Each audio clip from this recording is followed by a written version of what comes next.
अस्सलाम वालेकुम वरहमतुल्लाहि वबरकातुहू। दोस्तों आऊं आहियां अली हसन अब्बासी।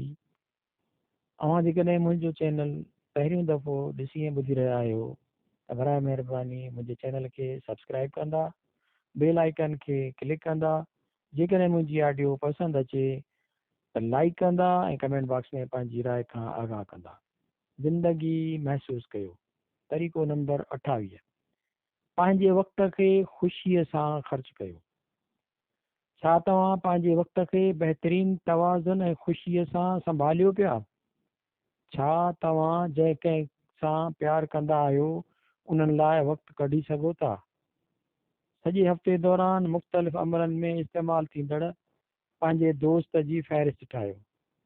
हाणे उन्हनि अमलनि जी फ़हिरिस्त ठाहियो जेके अव्हांखे ख़ुशीअ जो अहसासु ॾियनि। पंहिंजी फ़हिरिस्त खे भेटियो। ॿिन्ही में कहिड़ा फ़र्क़ आहिनि? तव्हां ज़ाती इत्मिनान ऐं आसूदगीअ लाइ वक़्त जी तरतीब कीअं कंदव? पंहिंजे वक़्त जो बहितरीनु इस्तेमालु करणु सिखो। उहो तव्हांजो सभिनी खां क़ीमती ज़रियो आहे। तरीक़ो नंबर 29, करे सघण खे करे छॾियो सां मटायो। इन्हनि सभिनी शयुनि जी फ़हिरिस्त ठाहियो जेके तव्हां सम्झो त अव्हांखे करणु घुरिजे। हाणे पंहिंजी फ़हिरिस्त मां हर घुरिजे खे कढी छॾियो ऐं ज़ोर सां पढ़ो ऐं पंहिंजो पाण खां पुछो, मां छो कयां? फ़हिरिस्त वरी लिखो। शुड खे कुड सां मटायो ऐं हर बयान खे शुरू कयो उन जुमिले सां त जे मां दरअसल चाहियां हा त। इन तरीक़े सां पंहिंजी फ़हिरिस्त वरी लिखो ऐं तव्हांखे अहसासु थींदो त अलाए केतिरियूं शयूं अहिड़ियूं आहिनि जिन खे अव्हां हथ बि नथा लाइणु घुरो। हुअणु घुरिजे जा शिकार न थियो जंहिंमें ॾोही हुजण जो अहसासु हुजे थो। पंहिंजो पाण खे कुड जे मुमकिनात में रखो ऐं अव्हां ॾिसंदव तव्हांजे हयातीअ में मुस्बत तब्दीलियूं अचणु शुरू थी वेंदियूं। तरीक़ो नंबर 30, कामयाबीअ जी फ़हिरिस्त ठाहियो।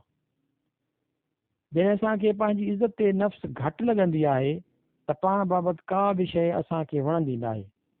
असीं जॾहिं मनफ़ी चकरे में फासी पवंदा आहियूं त ज़ाती नापसंदगी, कमज़ोर हुजण जो अहसासु, फ़ैसिले करण जी क़ुवत न हुजणु, अमल न करणु, ज़ाती नापसंदगी असांखे घेरे वठंदा आहिनि। उन चकरे खे रोकण जो तरीक़ो बि आहे। कामयाबीअ जी फ़हिरिस्त ठाहियो ऐं उन में उहो सभु हुजे जंहिंमें अव्हां कामयाबु आहियो या कामयाबु रहिया आहियो। जेतिरो पोइ ते वञी सघो था वञो, उन मां लुत्फ़ु वठो। कागज़ जो हिकु वॾो टुकुर खणो ऐं फ़हिरिस्त में इज़ाफ़ो कंदा वञो। तव्हां ॾिसंदव तव्हां कामयाबु आहियो।